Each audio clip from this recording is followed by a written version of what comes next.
Hulu's miniseries Kindred looks like it could be a unique blend of drama and time travel, but does it leverage its racial themes with artful subtlety or become a preachy turnoff? Stick around and I'll share my thoughts. I'm Paeter from christiangeekcentral.com and Spirit Blade Productions. This is my uncut review of the miniseries premiere for Kindred on Hulu. The synopsis on IMDb for the series, or the miniseries I should say, reads, a young aspiring writer discovers secrets about her family's past when she finds herself mysteriously being pulled back and forth in time to a 19th century plantation. And the synopsis for episode 1 reads, Dana comes to town expecting a warm welcome from family, but she's met with the opposite. Some comfort arrives in the form of a new friend. They should probably put friend in quotation marks there. I'll explain in a second.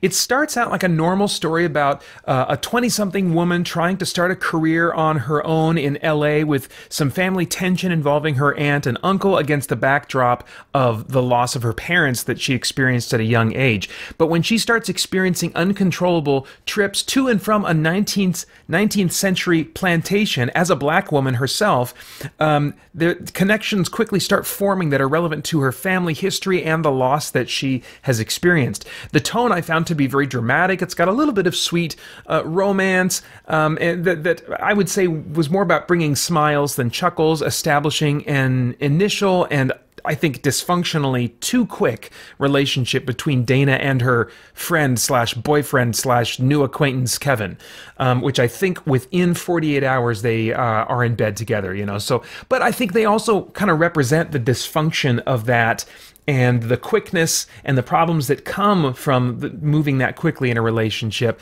at least a little bit. All this in the first episode. So on that level, it's pretty impressive that they put those like a moment representing that in there. The time traveling scenes I thought did a great job of putting me in the mind frame of Dana as she finds herself in a time and place where she is very vulnerable as both a black person and a woman.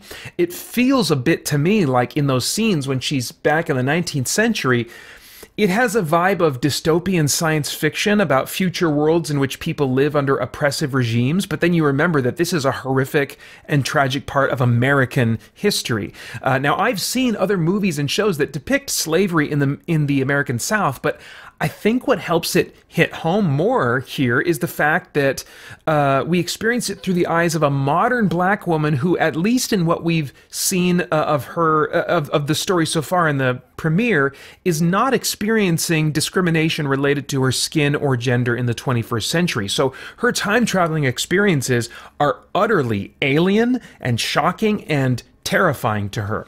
The premiere leaves plenty of questions about where this show will go, but it looks like it will be both an intense, dangerous, and a very personal journey for Dana. And since it's billed as a mini-series, rather than like the first season of a perpetually ongoing series, I'm all the more interested in diving in for all 8 episodes in anticipation of getting a nice meaty experience that has a beginning, middle, and a satisfying end. As far as the cast goes, I don't recognize any of the performers here, and I love that, especially since I find them all to be very solid performers. Mallory, or is it Mallory? I'm not sure how you say her first name, but Johnson is her name, plays Dana with, I felt like, some complexity and subtlety that made her as a character hard to pin down. As I mean, certainly not like a white hat or a black hat. She's got some character flaws, but also some strengths. You know, there's in different moments she's strong, she's immature, she's confident, and she's very vulnerable, all as the situation calls for it.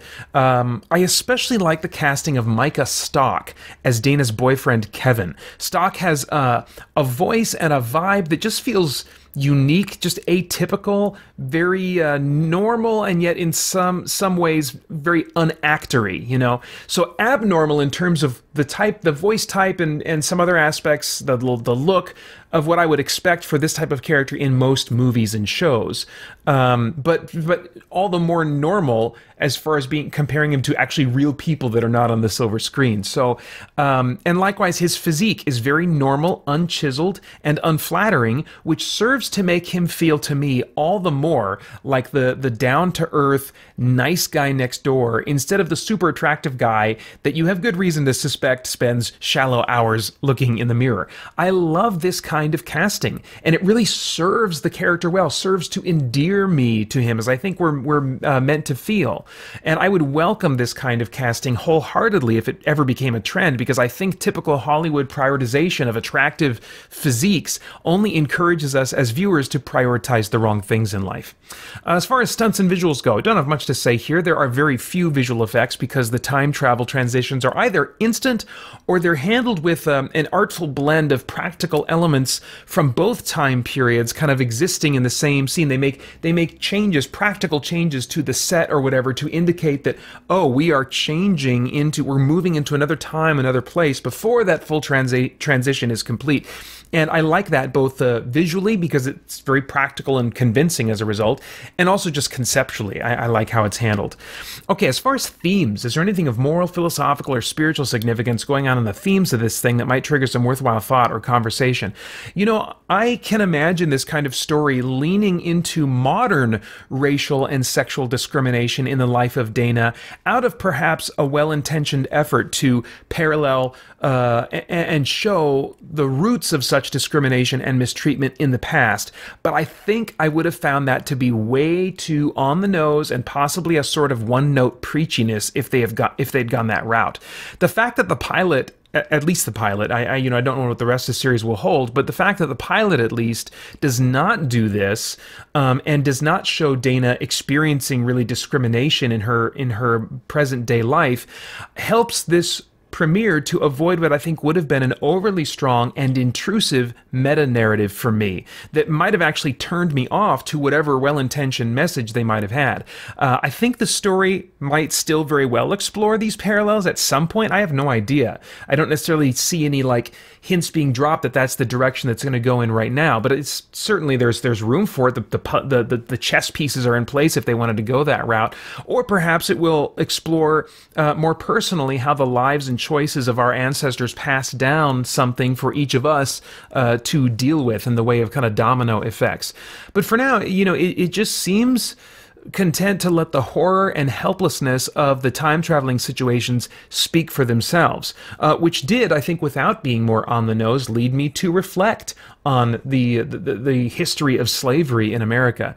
And I suspect this more subtle approach to potential themes will result in an experience that more people can connect with and maybe even learn something valuable from without feeling preached at. But we'll have to see how the rest of the miniseries plays out and how strongly or in what ways they use their themes and present them.